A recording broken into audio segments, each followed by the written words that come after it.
In the summer of 1947, southeastern New Mexico was the site of a flying saucer crash, an event that would become known worldwide as the Roswell Incident. About midnight on July 4th, 1947, a rancher by the name of Mac Brazel heard a loud explosion, even louder than the thunderstorm that was moving through his ranch. The next morning, he found debris in one of his pastures. That same night, the night of July 4th, a man named Jim Ragsdale witnessed the crash of a damaged flying saucer.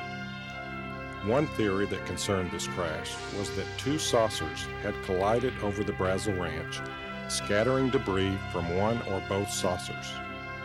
One crashing saucer was witnessed by Jim Ragsdale. This is his story. Okay, the first contact I had with Jim Ragsdale was when I got him to sign an affidavit on January 27th of 1993.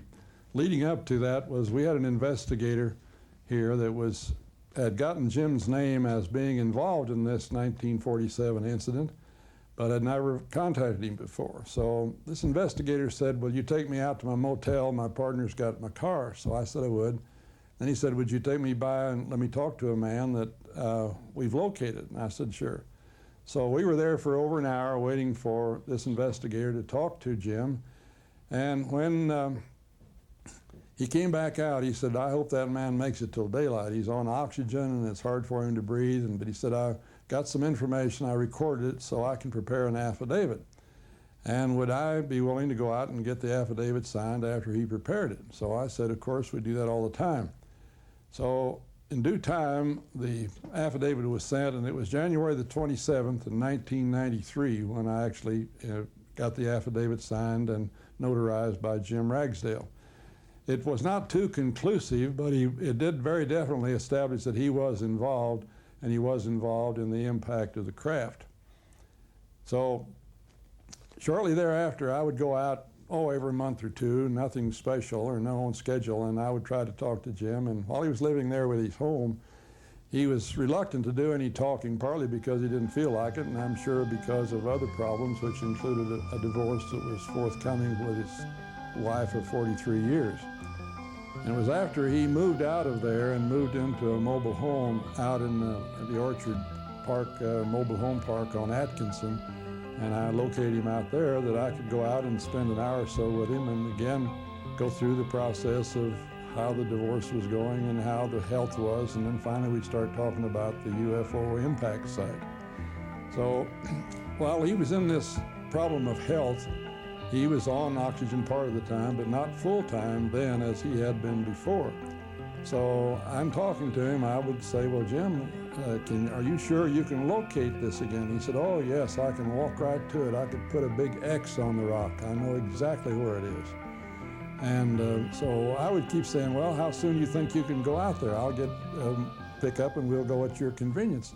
"Well, as soon as I feel like it." And he said, again, one other time, this was over a period of 3 or 4 different visits with him, and finally I began trying to pin him down and say, "Well, Jim, we'll get a doctor and a nurse and an oxygen tank and we'll go out there." I said, "It's only 25 or 30 miles and we can get you back in town by 2 hours if you're on a 2-hour minimum schedule." He said, "Oh no, it's not 25 or 30, it's 53 miles where you turn off." I said, "Well, Jim, 53 miles on the highway puts you 2/3 of the way to Vaughn." "Oh no, it's not at Vaughn, on the Vaughn Highway, it's on Pine Lodge Road." And so there again it began to make sense, some of the statements that he had made to me, like he would describe the craft as coming through trees. Well, there aren't any trees on this alleged impact site out north. And then he would say, "As soon as I feel like it, I'm going to take my mobile home and go up there and spend 2 weeks. Well, you wouldn't do that on a ranch either. So then he'd talk about you can't get there after it rained. Well, on this other impact site, the alleged one, you could cross that Micho 30 minutes after a rain because it's a rock bottom. But in the site that he did point out to us, you wouldn't go there with a 4-wheel drive after it rained because you would be in trouble." Judy Lott, Jim Ragsdale's daughter, was with Jim in his final days. When she was growing up, Jim never mentioned the flying saucer. out of fear for her safety, but on many occasions took the family camping near the impact site. She knows the site, but all her life was unaware of its significance. In May of 1995, my father came to live with me. He was suffering from terminal cancer. For the next 8 weeks that he lived with me, he revealed a secret that he had told no one for almost 50 years of his life, that he had seen the crash of a flying saucer. My father was 22 years old when he saw the crash. He died when he was 70. For 48 years, he had kept that secret. He truly believed his life was in danger and feared for the safety of his family. I personally don't believe in flying saucers, but I also don't believe my dad would lie to me, especially knowing that he had only weeks to live. 5 days before he died, my husband Rudy and I filmed my dad actually talking about his experience, and you will see my dad telling about the crash as he was viewing a video and pictures of the area of impact. Max Littell and people from the Roswell UFO Museum went to where my dad saw the crash, videotaped and photographed the area using the directions that my dad had given them. I want everyone to know that what I am about to tell you is not for profit on my part, but for the legacy that my father wanted his grandchildren to have. I remember as a child walking down the hill about a half a block to 3/4 of a block. We would walk down here for water, and we'd lift the lid there to get the water. I was always in trouble because I would sneak down here and play in the water, and Dad was always after me because I was wasting water that people needed. We never camped around the water because this area always had lots of campers. This is where we camped as a child, and Dad would pull the truck in here, and the back of the camper would be towards the campfire here so that when we got up of a morning, we would be warm. This is the tree where my mother tied my little brother to because he always played in the fire. If someone said throw a log on the fire, it was him who was in it. So she tied him to the tree and gave him enough room to play, and also hurt himself when he took off running for the fire. Dad set boundaries all the way around this area. We were only allowed 25, 30 feet somewhere along in there out around this, and he would walk it and show us, and we had to stay within distance that they could see us because of the bears, and Dad would tell us, you know, the bears could get us before they could get to us or hurt the bear. I never thought very much about us always parking in the same spot. I just thought it was a good hunting area, or Dad liked the area. And it wasn't until in November of '94 when my father came to see me after going through some hard times after a divorce, being married to my mother for 43 years. And he had a lot of turmoil in his life, and he was telling me that he had kept something from me all of my life to protect me. And this was the first I had ever heard of the impact, the crash of 1947, and all of this. And at the time I didn't, think very much about it because Dad was going through so much, and we had always been told there was a plane crash up here, and we were curious about it and always wanting to find that site and find pieces of the plane, but we were never allowed out of our boundaries. And then when my dad became very, very ill, I came to New Mexico and got him and brought him to Oklahoma. I took Dad to Oklahoma to die. At this time, that was when Dad told me everything that had happened in 1947 and the young woman who he was here in the mountains with, and that July night, how the sky just lit up, and there was loud noise like thunder, and how he and the lady began to investigate and wondered what it was, and they came upon the impact site, the spaceship. Dad told me that he did touch one of the bodies, and it was cold, and it wasn't human-like. But it wasn't reptile-like either. He described the spaceship and how it was put together.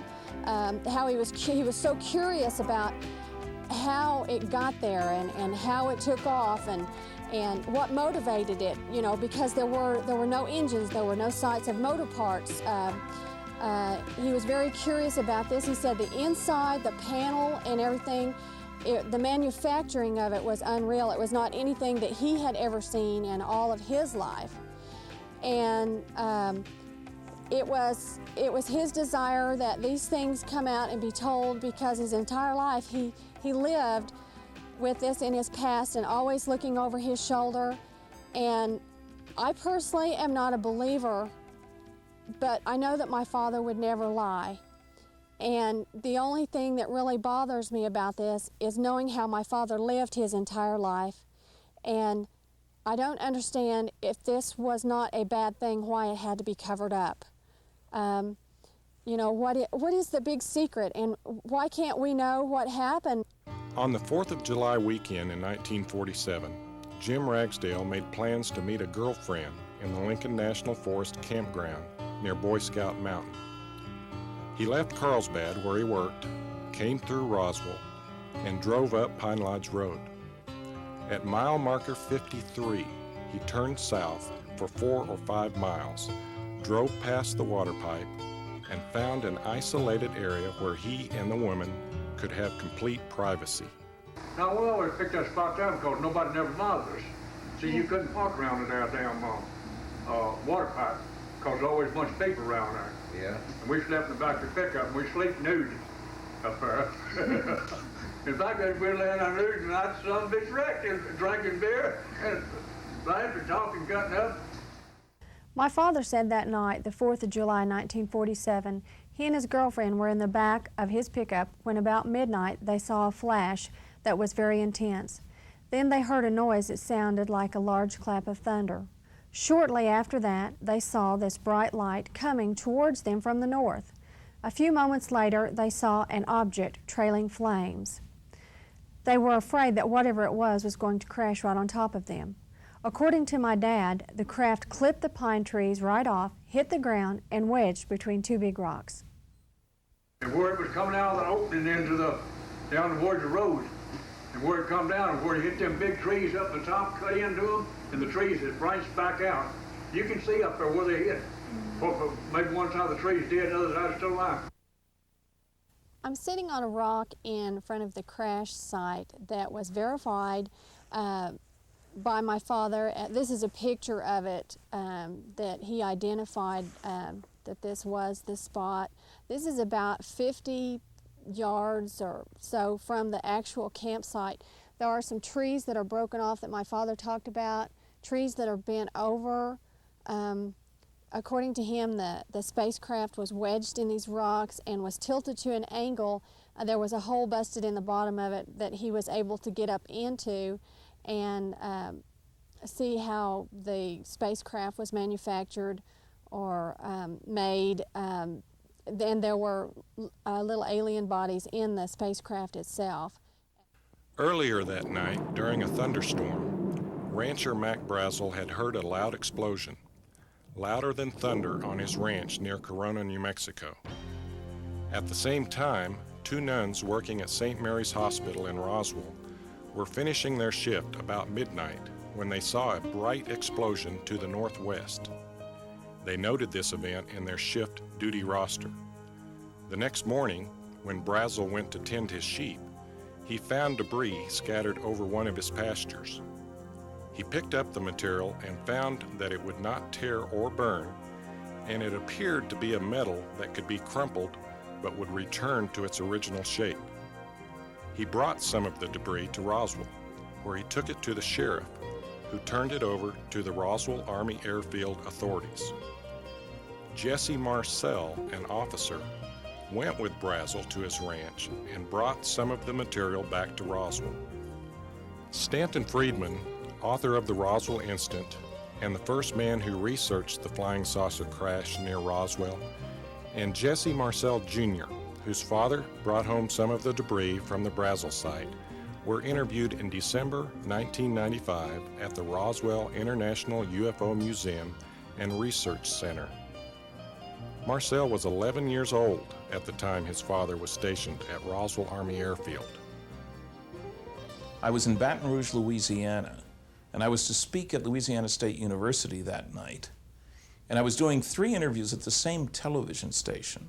And the station manager, he says, you know, the guy you ought to talk to is Jesse Marcel. And brilliant investigator that I am, I said, who's he? Never heard of him, you know. He said, well, he handled pieces of one of those saucers you're interested in when he was in the military. That got my attention, to say the least. I said, well, what do you know about him? Oh, he lives over in Houma. I had no idea where Houma was. It's a town in Louisiana, not too far from New Orleans. And he said, he's a good man. We're old ham radio buddies. You ought to talk to him. But the next day at the airport, I called information in Houma, and sure enough, they had a Jesse Marcel. And I talked to Jesse. And he told me his story about being at the officers' club down at the base, getting a call from the sheriff's office, going out, checking it out, then talking to his boss, Colonel Blanchard, who said, take one of the counterintelligence corps guys, a guy named Cabot. He couldn't remember his first name because everybody called him Cabot. Check it out. So they followed the rancher out, spent overnight in their sleeping bags, had a can of beans, as Jesse told me. Next day, takes him out, shows him all this crazy, weird wreckage. And, you know, everybody's heard the rest of the story. He brings some of the wreckage back the next day, drops it off, stops off at home, shows it to his son, Jesse Jr., who is important because he's only a medical doctor and a pilot and a flight surgeon, served on military aircraft accident investigative teams, was himself shot down in southeastern Asia. He knows wreckage, and he's never seen anything like that stuff. Anyway, the next day, of course, Jesse goes to the base. Colonel Blanchard, the commander of the 509th, tells him to take the wreckage up to Wright Field, make a stop at our headquarters, 8th Air Force in Fort Worth, gives the order to Walter Haut to put out the press release, which he did, and the story goes on from there. 1947, July of 1947, I was 11 years old. My birthday was the next month in August, which would have made me close to 12 at that time. He came in, woke myself and my mother up because he had something to show to us. And he said, and I think he said something about flying saucer. At that time, I did not know what a flying saucer was, but certainly later found out. I helped him unload from the back of our 1942 Buick several boxes of some metal debris and what looked like pieces of plastic. And again, he was very excited, and he said, this is something you probably will never see again, but that's why I want to show it to you now. And we dumped the material out on the kitchen floor and started looking at it. Basically, he said, what I want you to do is look for any electronic components like vacuum tubes, wires, condensers, resistors, of which there wasn't any. The other thing he wanted to do is to see if we could put pieces of it together to get some sort of a general form, but there was just too much of the debris there to make any sense out of what shape it came from. And as I recall, there's 3 different kinds of debris. There was a lot of metal fragments in the form of, looked like pieces of aluminum foil, but I don't think it was aluminum foil. It was a little duller. It was like a dull burnished finish on the metal. Very, very light. It's almost like feathers. There was pieces of what seemed to be what I thought at that time Bakelite, plastic material. Again, very light, but heavier, much heavier than the foil debris. Then the third and most intriguing part of the debris that I recall seeing was what looked like, to my recollection, as an I-beam. And the one I remember specifically was 12 to 18 inches in length. And I remember holding up the light like that. The light was over my left shoulder, and looking at the inner surface of the I-beam, there appeared to be some symbols of some sort. I thought at first these were Egyptian hieroglyphics, but closer inspection did not show anything that would have looked like Egyptian hieroglyphics to be sure, but more like geometric forms and shapes. And this was imprinted along the inner surface of the I-beam, which in itself was not very big in cross-sectional diameter, maybe only about 3/8 of an inch. And the color was quite striking too.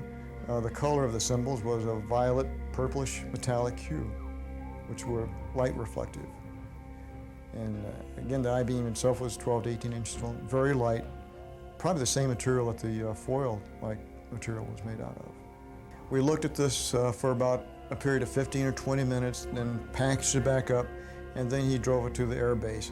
Our house happened to be on the way to the air base from the debris field, and I didn't see him again for another day or so, and I understand now that he had flown the debris to Carswell Air Force Base, or at least the Air Force Base that was in Fort Worth, Texas at that time. When he came back later, he did tell my mother and myself that this was a non-event, don't talk about it, don't even discuss it with your friends, which I did not. I was an Air Force brat and I followed orders just like he was doing. He told me not to talk about it, I didn't talk about it. And we didn't talk about it amongst ourselves until years later. That's how much we put into that. Since 1947, I realized that we have been approached by some other civilization. At that time, I did not realize this was a manned probe. I thought this was just like an information gathering probe sent into our atmosphere and crashed to Earth.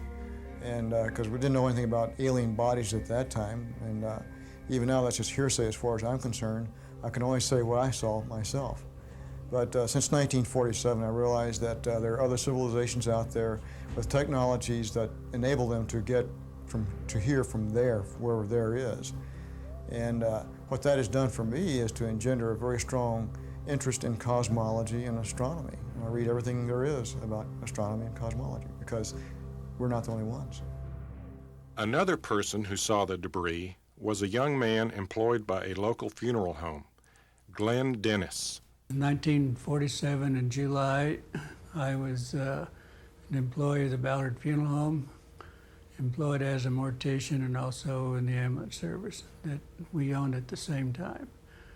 In the afternoon, when I got a telephone call from the mortuary officer at the base, inquiring did the Ballard Funeral Home have a 4 or 3.5 foot baby hermetically sealed casket, and how many did we have, and how long would it take for us to get a number if we needed more than 2 or 3.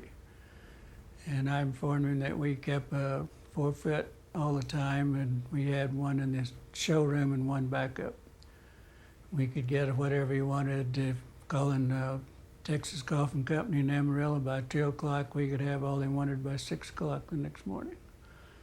About an hour, maybe 45 minutes, an hour later, same mortuary officer called and wanted to know what embalming fluid was, what the chemicals that consisted in embalming fluid, what would it do to stomach contents, what would it do to tissue, how would it change the blood, and give them a general idea how we made removals for bodies that had been laying out in the elements for several days.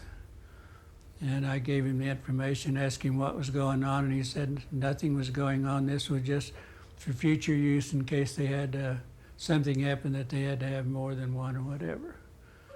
Then about 45 minutes later, I get an emergency call to take an airman out at the base who had been on a motorcycle and hit the back of a cattle truck. And he sat in the front seat with me, and when we got to the base, as usual, I just turned the red light on, go directly to the hospital infirmary, or the base infirmary of the hospital there. When I arrived there, there was where I usually park and take the patients in or whoever. There was 3 old field ambulances, Army ambulances there. And I couldn't park where I did, so I had to drive around to the end of the ramp. The airman and I walked in. We got out and started in, and then when I noticed these ambulances parked there, the door was open on one. They had 2 swinging doors, and one of the doors was open probably almost half. And I looked in and I saw a lot of wreckage in there. Then I went to the next one and I looked in it as I was going in, and I saw the same identical wreckage in the second one. I go back to the first one and look and see what it looks like.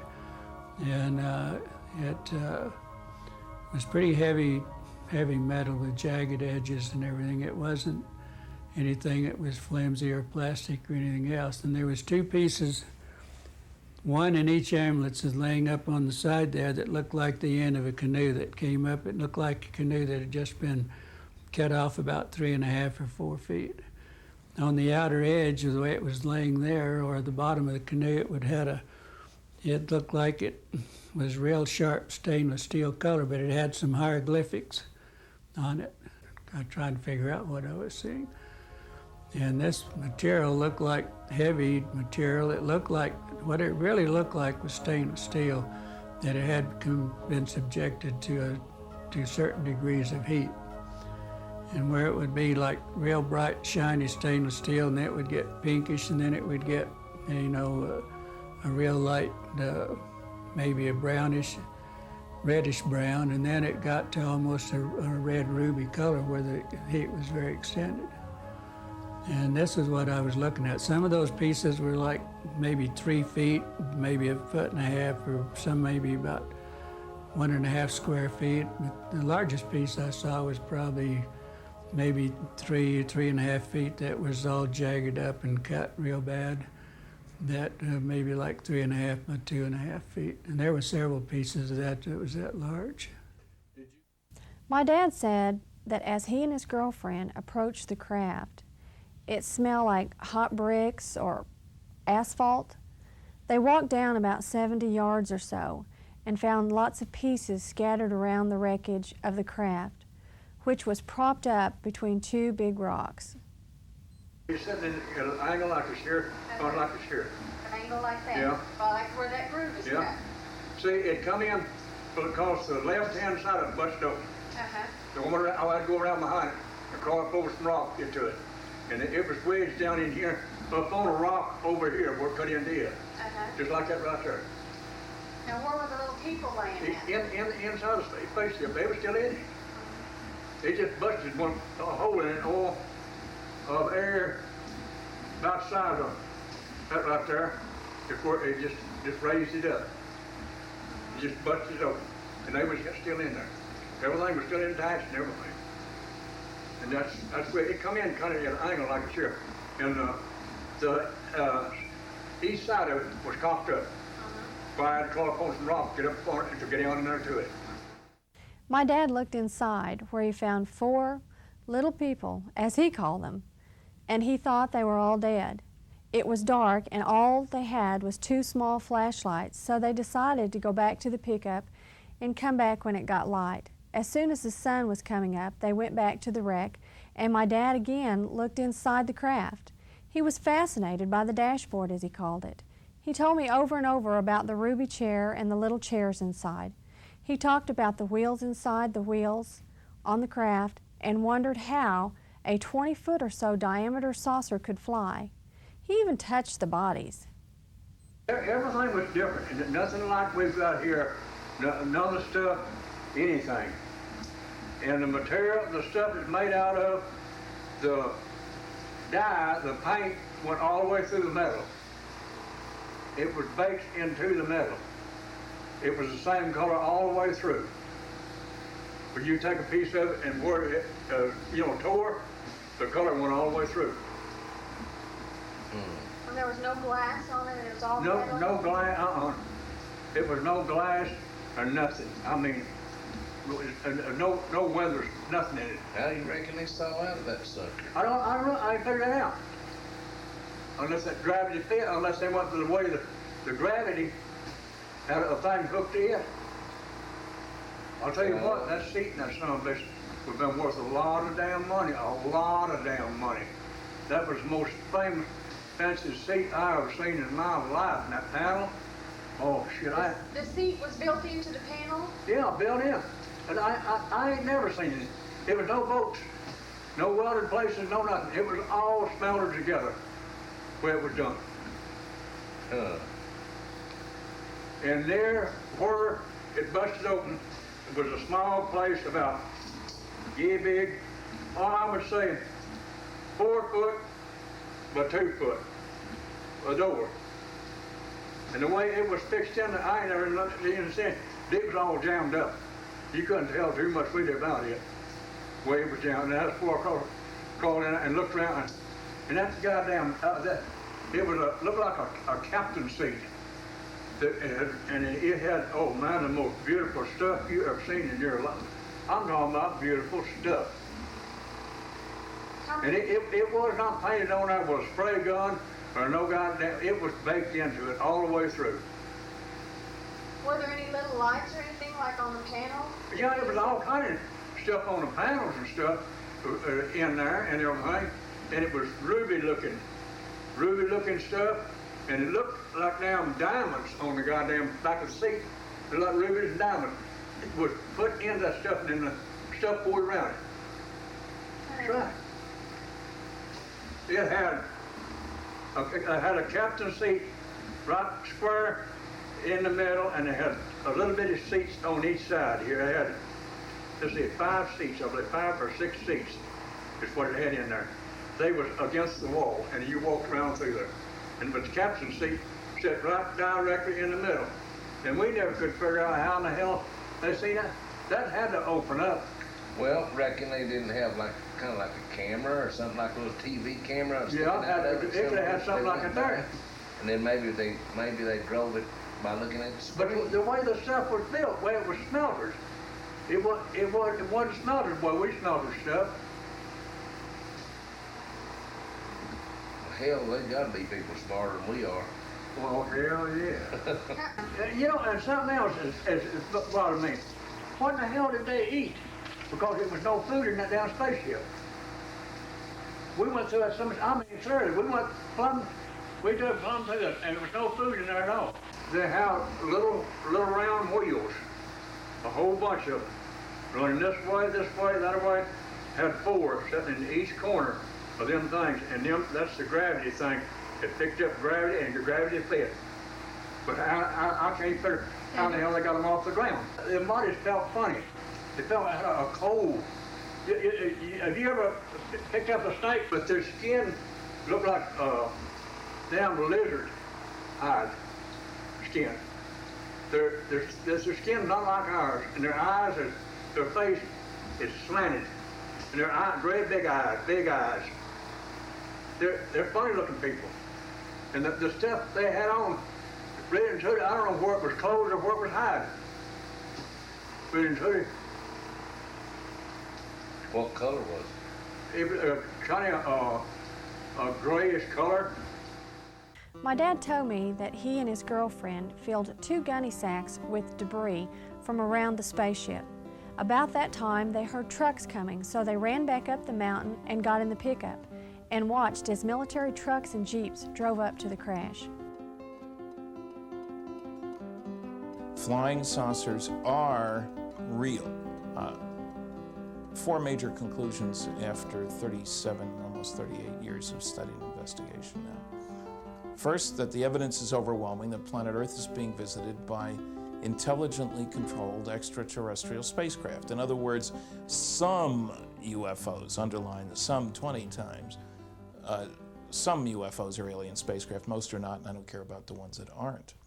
Second, the subject of flying saucers represents a kind of cosmic Watergate, meaning that some few people within the governments of the United States, Canada, and undoubtedly many other countries have known that some UFOs are alien spacecraft since July 1947, when 2 crash saucers were recovered here in New Mexico, complete with alien bodies and a successful cover-up. And third, none of the objections to the first 2 conclusions from a small group of noisy negativists, as I call them, debunkers, stand up under careful scrutiny. Their objections sound great. People like my University of Chicago classmate Carl Sagan. But once you look at the evidence, those objections collapse of their own weight, since they're totally unrelated to the evidence. Research by proclamation, you might call it. And finally, fourth, we're dealing with the biggest story of the millennium. Visits to planet Earth by alien spacecraft, successful cover-up of the best data, the bodies and wreckage recovered here in New Mexico for 48 years. That's a very big story. I was the original investigator on 2 different levels back in the early 70s. I've been talking to a woman named Lydia Sleppy. I originally talked to her son, a forest ranger in California. He said, you ought to talk to Mom. She's had an even better sighting than I have. So we talked to Mom. She tells us about her sighting while living in Albuquerque. And then she tells us that she was working at the radio station there when they got a call from their affiliate right here in Roswell, saying that a saucer had crashed and the wreckage was going to be shipped to Wright Field. And she was asked to get on the line because she ran the teletype. She wasn't a reporter or anything, she handled the machine. And he was dictating the story to her, and suddenly the bell rang on the teletype, and a new transmission came in, effectively saying, "Stop this transmission, FBI." So she did stop. What do you do? This is New Mexico back then, all kinds of highly classified activities, even now.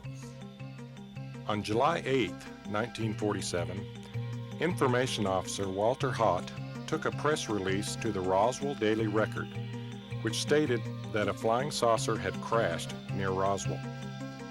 The next day, the Air Force refuted the story, stating that the Roswell Army Air Field had recovered a crashed radar tracking weather balloon. Morning of July the 8th, 47, I got a call from Colonel William H. Blanchard, who was the base commander, telling me that he wanted a press release put out. Basically, what he wanted done was put out a press release to the effect that we had in our possession a flying saucer. I got the information, typed it up into a press release, brought it down to town and delivered it to the 4 news media we had in town. I started with radio station KGFL.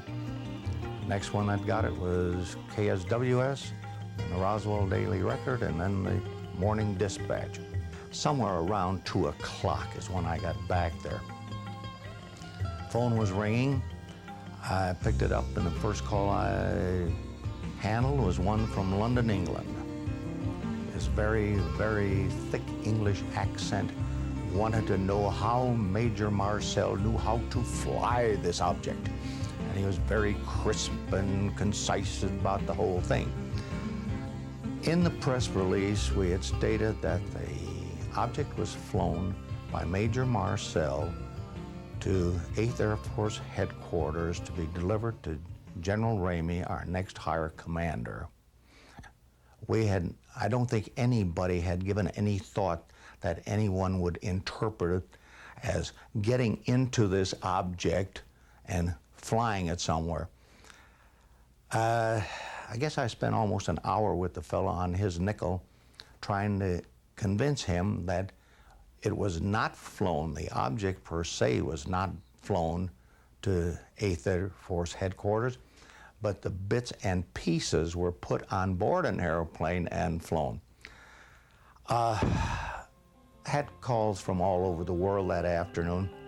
The interest was phenomenal, asking all kinds of questions as to what it looked like, any of the physical properties, none of which I could answer because I didn't see the material. My only bit in it was the fact that I was told what to put in a press release. My first knowledge of it was when I walked out and picked up the morning newspaper, and there it was all over the front page. I went to work. There was a little bit of funning. The whole thing died very rapidly after everybody got out of their system that what idiots we were for having put out such a press release when General Ramey nullified it within hours. That was the end of the story. Over the years, Walter Haut had many inquiries about his involvement in the Roswell UFO incident. Some of these calls included death threats and mysterious calls from so-called outer space aliens. He was especially interested in a call he had received one afternoon years after he had retired from the military. My wife called me and said, you had a phone call. She was kind of funny about the whole thing, and when I got home, in her deepest voice, she said, "The shadow called you, and he will call you back." She stated that this fellow had a voice just like the shadow in the old radio programs. At about 10 after 1, he called again, and she was right in her appraisal of his voice. He said, "You all are wrong in what you have said about this crash. The crash occurred west, way west of Roswell." He stated that the material was loaded on flatbeds, taken west, going through Capitan and into Carrizosa. At Capitan, or rather at Carrizosa, it was put on flatbed rail cars and shipped south to El Paso. From El Paso, it was transferred and sent west, and that is as far as he knew. He was very definitive about it. I tried asking him additional questions, and there was no inkling of anything else that he would tell me. We were on the phone for, I would guess, close to 45 minutes. My purpose was that maybe he would slip up and say something. And I tried bringing him into conversation, and it was a very one-sided conversation. Any question I'd ask him, he said, "I can't answer," with this voice. I shouldn't try and utilize the voice, but this very deep, deep voice, "I can't answer that." There never was any conversation at any point about a craft being brought into Roswell. There was debris that was in boxes and sacks. There was debris in back of cars, trunks, and pickups, and the 4 bodies that were brought in. But there never was anything about a craft being brought in. Even a craft 20 foot in diameter could not have been brought to Roswell without putting it vertical on a flatbed truck, and of course putting in some sort of a covering in a hangar, but it would have been easily identified as something very, very unusual. So the credibility of the story is enhanced by the statement made by the mysterious caller to Walter Haut many years ago about taking the craft to Carrizosa and placing it on a railroad flat car. At that time, Carrizosa was a very sparsely located area, and many, many railroads coming through there. It was a division point. So it had been no problem at all to put it on a flat car there in the middle of the night, and no one would have even known it. But there was never any conversation of a craft being in Roswell at any level at any time. In 1995, New Mexico Congressman Steve Schiff initiated an investigation of the 1947 crash of a flying saucer. The General Accounting Office in Washington, D.C. stated that outgoing messages from the Roswell Army Air Field during this time were destroyed. Furthermore, all messages coming into and going out of Roswell Army Air Field from 1946 through 1949 were also destroyed. Schiff further reported that no documents concerning the Roswell incident could be found anywhere. Schiff also found out from the military that no weather balloon crashed near Roswell during the time period. I had to deal with an astronomer in England. Why would some saucer go crashing in the middle of the desert out in New Mexico? Well, it turns out he knew nothing about New Mexico, knew nothing about all the high security military advanced research and development. And I said, well, you know, it's the only place in the world where you could check on the 3 signs that indicated Earthlings would be moving out, and which would be of great concern to any alien to have this primitive society whose major activity was tribal warfare coming and taking its brand of friendship, obviously hostility. I mean, we're talking 1947. The world was a terrible mess. There were 3 signs of soon-to-be moving nuclear weapons, powerful rockets, the V2, and powerful radar, 3 different areas of technology. Only one place in the world in July 1947 where you could study all 3 of those, southeastern New Mexico. Trinity site on the grounds of White Sands Missile Range, first nuclear explosion, and it was above ground, plenty of radioactivity. That's where we were firing all the captured German V2s. And that's where we had our best radar to track the rockets because they often didn't go where they were supposed to go. So this astronomer, to illustrate the problems we faced, well, they could have gone to the Soviet Union. First Russian A-bomb was 1949, 2 years later. So this was a unique location in all of the world. And it might be, in other words, that all these things were involved. You could spot the radioactivity from the air. They probably checked out Hiroshima and Nagasaki. Obviously, they didn't win. You know, so you go, where else in the world? There's only two other places, Operation Crossroads and Trinity Site. So it's a natural place to check things out. That's where all the rockets were being fired. So it wouldn't surprise me if there were a whole bunch of crashes. And the government, quite rightly so at that time, said, we got to cover this up. We don't know what's going on here. What are you going to tell the world? 50 million Earthlings had just been killed, 1,700 cities destroyed. The world was a terrible mess. This is when Marshall Plan was coming in to help the downtrodden. You're going to say, oh, we thought you'd like to know there are these alien invaders coming here. We don't know where they're from, what they want, or how they operate, but we thought you'd like to know. They couldn't possibly have done that. You know, so it's understandable to cover up at the time. It was obvious that the Roswell Army Air Field was involved in some sort of cover-up on July 5th, 1947. As Glenn Dennis was taking an injured airman into the hospital that day, he realized that something very unusual was happening there. It started on in with the airman. Someone had already taken him. He disappeared, and I never did see him after that, or never got his name or anything.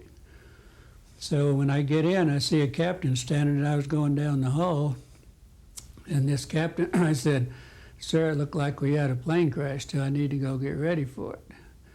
And he said, well, who are you? And I told him I was from Ballard Funeral Home, that we'd had the contract. And he said, don't move, stand right there. And so about 2 minutes later, here comes the captain back with 2 military police and said, get this guy out of here, he's off limits, and make sure he doesn't come back. And you drive his ambulance for him. Don't let him drive. You make sure that he gets back to the funeral home. So as they were leading me out, a door opens from one of the supply room, and there was a nurse that I knew that I had worked with in emergency rooms and everything out there. And she had a towel over her face, and there was 2 gentlemen that was following her, and they also had a mask and towels over their face. And the lady saw me, and she screamed. She said, Glenn, get out of here as fast as you can. You're going to get in a lot of trouble. My dad's girlfriend left and went back to Las Cruces, and my dad came to Roswell. He stopped at a bar and showed some of his friends the pieces of the flying saucer he'd picked up.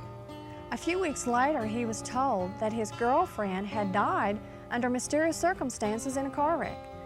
The gunny sack she had had was missing.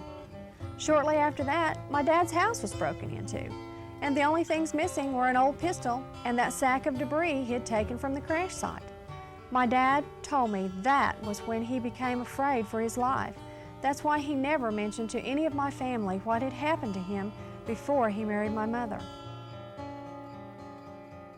A little over a year ago, I asked the people at the museum, we were talking about what I'd found from the other people, and I asked if there was any chance of talking to Ragsdale.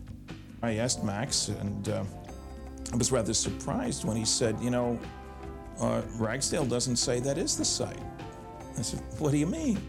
It was obvious right away that he certainly wasn't talking about 34 miles north of town, out in the middle of nowhere with not a tree in sight. That's, in the first place, it doesn't make any sense, which is one of the reasons I was dubious about the story. You don't spend a weekend with a married woman out, you know, in the middle of the summer with no trees.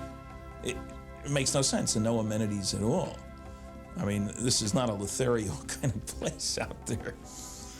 So that made sense that he would be up in the mountains there. And then he told his story, and they were in the back of the truck, just lying back, having a beer, watching the sky. And she says, what in the heck is that? There's a flash of light and something coming toward them. And I said, was it moving real fast? He said, no. I said, well, how fast would you say it was moving? Oh, 150 miles an hour maybe. Now, he'd driven a lot of trucks, so I figured he'd have some handle on speed. I said, how long did it take to get there? About 10 minutes maybe, and it made a heck of a terrible noise coming in the last part of the flight in.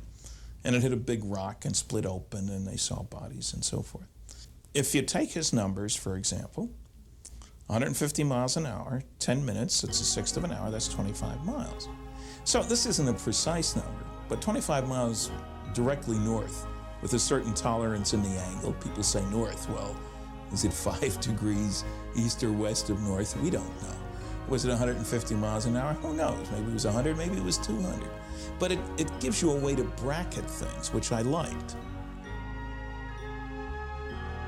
Stanton Friedman admits that Ragsdale's story adds a new twist to his previously published Roswell Incident, but through verification has found Ragsdale's story to be more than believable. This is a weird story, admittedly, and I didn't give him a polygraph examination. On the other hand, there was certainly no indication that he was being forced to spit out words. Certainly there was no influence of Max. He let me do the UFO stuff. They talked about the divorce and some lawyer was giving him a hard time, and he was not a happy man, no question about that. But there seemed to be nothing to be gained by him by lying to me. He wasn't, I didn't come with a camera. I wasn't there to glorify him or his story. I was favorably impressed with Jim. So I think when I came back here and talked to Max about it, I rated him, a 7 or an 8 on a high reliability scale, which is pretty good because there's some people I'd rate a 2. And over the years, I have developed a kind of approach to things. I learned the hard way that you need to verify. I was impressed with his story, and certainly when you check the map and realize the location, which makes a heck of a lot of sense, it's a beautiful area there, and where the crash of some kind happened, the explosion, whatever it was. And I realize it creates problems. All I know is that Jim's story is far more palatable than I expected it to be, far more believable. I had no reason to doubt him. Certainly there wasn't a profit motive there. I wasn't offering him any money. There was no money on the table from the museum here. Friedman is not the only person involved in the Roswell incident who is convinced by Jim Ragsdale's story. I put a lot of credence in his story, and the reason I'm going to give you, you're probably going to think is kind of ridiculous. In explaining what happened, he started out, when he was talking to me, mentioning the fact that my girlfriend and I were in the back of this pickup buck naked. And that's exactly the way he said it. And we threw on some clothes. Anybody that is willing to tell some stranger that he was laying in the back of a pickup truck with a woman, both of them naked, you can use your own imagination as far as you want to. To me, this was a guy that'll just tell you, blurt out the truth. I not try and make up a story. Based on that, I put a tremendous amount of credence in what he said. Because, as I said, if he were willing to just tell it as it was, why lie about other things? As far as Jim Ragsdale's credibility, he knew he had 6 weeks to live when he was being filmed that particular night on June the 26th. And in fact, he died 5 days later. And he was telling his daughter of what went on there 2 years before he had even met her mother. And a man is not going to talk about an escapade like that knowing he's going to die in the next few days unless there was some credibility to it. As a child, our family went camping up in the mountains many times, and we always camped at the same spot. Dad told my brother and me about a plane crashing near the area.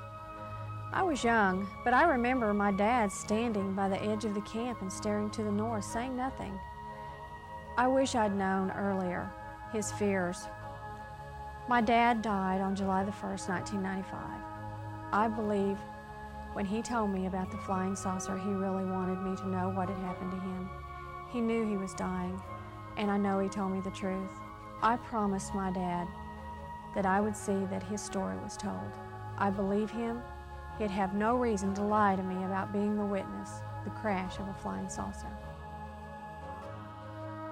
I think the truth is somewhere. I don't know where. I honestly cannot believe that if this happened, and I have in my own body, I feel that it did happen. There was a crash. It has to be someplace. I don't think the military nor our government would take it and load it down with rocks and drop it in the Atlantic Ocean someplace to get rid of it. I'm sure that if it is somewhere, they're still playing with it, trying to analyze materials. Maybe they've analyzed part of it and don't want to come out with anything until they get a little bit more information. But I do think that this is going to be an ongoing situation until our federal government says, look, we admit it, we have egg on our face, we want to wipe it off. Here's what actually happened, here's where the material went, and here are the results of our findings. That'll make me happy. I feel that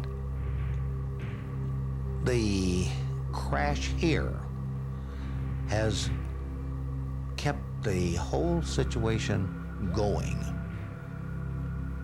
People are becoming more and more interested in it. The number of books written, the number of videotapes. Example, the number of people that have come through this museum. We've had approximately 80,000 people come through here in a 3-year period, and we're only open 4 hours a day. That's a lot of people. People have come from from 60 different foreign countries and all 50 states. The interest has not started to wane, it keeps growing. And I think that the interest is becoming more apparent at higher levels.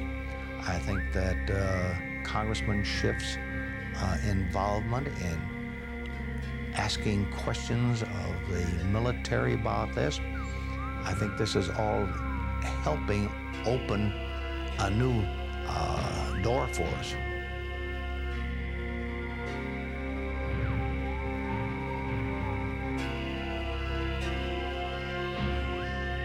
What is the big secret, and why can't we know what happened? We're not the only ones. Flying saucers are real. Well, there's got to be people smarter than we are. Well, hell yeah.